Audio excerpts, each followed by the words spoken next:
Morning guys. Ayan guys, madilim pa sa labas. Today is Thursday, 5 AM guys.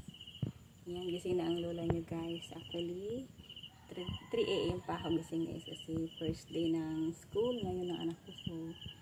So 3 AM magluto na ako ng baon tsaka ng almusal. And then 5 AM ngayon kaalis lang guys ng aking anak. Madilim pa guys sa labas.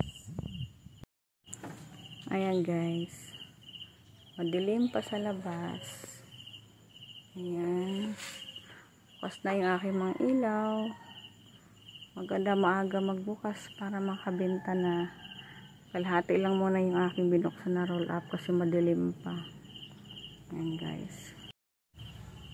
So kaya ayan guys, maaga ang gising ng lola nyo ngayon kasi pasukan na. Ang mabenta naman ngayon guys ay school supply. Ayan, kahit paano naman ay nabili naman yung ating mga school supply. So pinabalik-balikan nila kahapon kasi yung mga project nila yan, mga index card. So guys, happy selling sa aking mga kasaring dyan. Happy and blessed Thursday po sa inyo lahat.